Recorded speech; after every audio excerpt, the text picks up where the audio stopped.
We're talking about the crisis in Ukraine and current efforts to bring stability to the country. Joining us now from Moscow is a political analyst for the Voice of Russia radio, Dmitry Babich. Dmitry, what's been described as unity talks have been taking place in Kiev. Russia supported those talks. They've ended without any kind of resolution. So as far as Moscow is concerned, where does it go to from here? Well, the problem is that representatives of the protest movements from the East were not invited to these talks. So it was basically Ukrainian nationalists talking to Ukrainian nationalists. I don't think that these are really unity talks.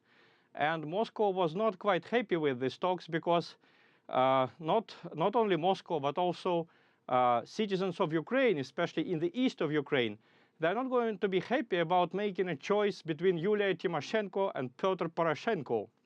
Both of them are seen as oligarchs, as people representing just the west of Ukraine, maybe also the center of Ukraine. And Mrs. Tymoshenko doesn't have a very good record in terms of corruption. So these talks actually don't resolve the main problem of the Ukrainian politics, and this is the legitimacy of power in Kiev. Okay, we have elections coming up for May 25th. Will Russia accept the outcome of those elections?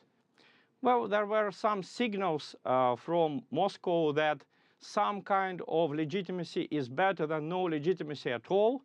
But obviously, these elections are not going to be free and fair. How can you have free and fair elections in a country where about 10 people die every day in clashes in the east of Ukraine? And until the Maidan protests 3 months ago, Ukraine was a remarkably peaceful country, one of the most peaceful on the territory of the former Soviet Union. So the country is going through a tragedy, and you have presidential elections at which the east of the country is not represented.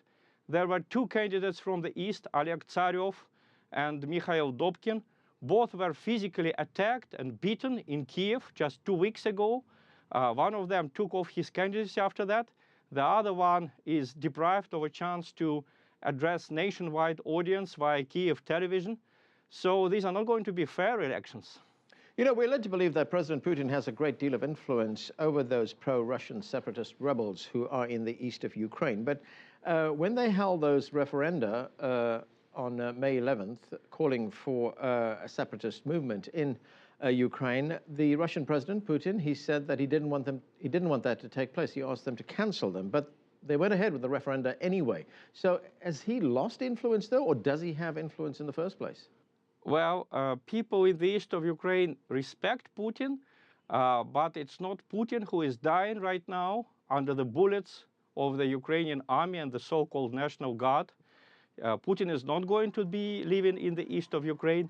These people who are now fighting, they're going to be living in the east of Ukraine, and they don't want to live with the government which is now operating in Kiev. So I think the West has been deceiving itself when it sort of tried to persuade itself that if we just agree with Putin, fighting is going to stop. Putin is not the Puppenmeister there. He is a leader of a powerful country, but he is not the leader of Eastern Ukraine. You know, there's a question that's been asked over and over in the media, especially in the United States, and that is, you know, what is President Putin's what is his game plan here? What does he intend to do? Does he want to annex parts of Russia? Will he at some stage move into those parts of the Baltic republics where there is a Russian-speaking majority? I mean, that question has been asked over and over again in the media. I want you to take a listen to what the former United States Defense Secretary Robert Gates had to say recently. Let's listen. I think the key to understanding Putin is the past. Vladimir Putin is all about lost empire, lost glory, lost power. When he said that the collapse of the Soviet Union was the greatest geostrategic, geopolitical catastrophe of the 20th century, he meant it. What he wants to accomplish in eastern Ukraine, I'm not sure he knows at this point, other than in the long-term objective of protecting the Russians and making sure that Ukraine ultimately leans back toward Russia. I don't think he'll rest until there's a pro-Russian government in Kiev or a federated Ukraine where the eastern part of the country, for all practical purposes, looks to Russia. Is Robert Gates right there, Dmitry, that Russia is looking for some kind of a federated Ukraine where the eastern part of the country is, for all practical purposes, as he said, looking to Russia?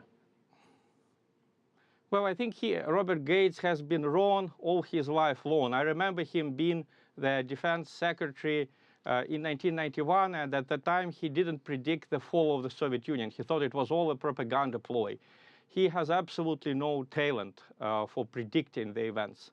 I think that most of Putin's policy was actually reactive. He was reacting to some moves of the Ukrainian nationalists and of the Western governments that backed them. I think he is sincere when he said that with Crimea it was an improvisation, because who could imagine just 5 months ago or 6 months ago that the president of the country, who was legally elected, bad as he was, corrupt as he was, that he would be toppled in what looks very much like a coup d'etat in February, and that Ukraine would be left rudderless for several months. This was the situation that allowed Putin to save from the fire at least one small part of Ukraine, which is populated by almost 100% by Russians, Crimea. But certainly Putin does not want to take Donetsk and Lugansk because these are regions operating at a loss economically. They're going to be a burden on the Russian budget. And if you look at Putin's record, he is not after territorial expansion. South Ossetia voted at a referendum to become part of Russia. He declined to take South Ossetia in. Transnistria voted in 2006 at a referendum to become part of Russia. He again turned down the offer. So I think he is not about territorial expansion, but if there is a real civil war in Ukraine, if the army is used against the eastern regions, and as usual the West doesn't say a word of protest, then he will be protesting diplomatically, and I don't know in what other ways he may be protesting. The problem is that Russian people who view sometimes even Western television, they see this strange discrepancy. Just 3 months ago, the West said that if Yanukovych uses army against people who occupied administrative buildings in Kiev, right, he would be crossing the reddest of the red lines. And now the army is used against protesters who occupy administrative buildings in the east, and the West doesn't say a single critical word about it. Okay, Dmitry, we've got about a minute left, and I want to get your view on this, and this is the whole question of sanctions. What kind of effect are sanctions having on Russia? The Financial Times reporting that Russian companies are facing tougher lending restrictions from Western banks. In fact, the Financial Times says that lending is drying up. In one instance, Wells Fargo, which is one of the biggest banks in the United States, has stopped doing business with Russia altogether. Well, I think that some people in Putin's surrounding are unhappy about it because the Russian elite wants to be friends with the Western elite. And since 1991, the Russian elite has made a lot of concessions to the Western elite. But the problem is that these concessions were never reciprocated. So I think that Western sanctions at the moment won't achieve their aim, because it's not Moscow who is pushing the protest movement in the east of Ukraine. It's the nationalist policy of the government in Kiev, an illegitimate government, that leads to violence and that ultimately may lead to a civil war in Ukraine. Okay, is Russia beginning to retaliate for these sanctions? There's a report in the Huffington Post, which is an online newspaper. It quotes the Russian Deputy Prime Minister Dmitry Rogozin as saying that Moscow will reject a U.S. request to prolong the orbiting station, that's the International Space Station's use, beyond 2020. The United States wants that. Russia says no. And Russia says that it will also bar Washington from using Russian-made rocket engines to launch military satellites. I don't consider Mr. Rogozin a serious politician. To my mind, he is very much like a mirror reflection of Robert Gates, you know, the person we have just been hearing saying absolutely incorrect words. I think he is an old nationalist, and he likes to make these sorts of statements. But in general, I think the Russian elite wants to make peace with the Western elite. The only condition that Russian elite has is don't make revolutions in Russia.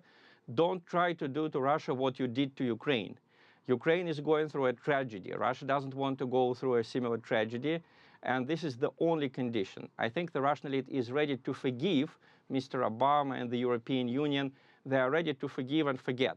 What they absolutely refuse to accept is an interference into the internal affairs of Russia, an attempt to put new people in charge in Russia from outside. All right, Dmitry, thank you very much. Dmitry Babich there talking to us from Moscow.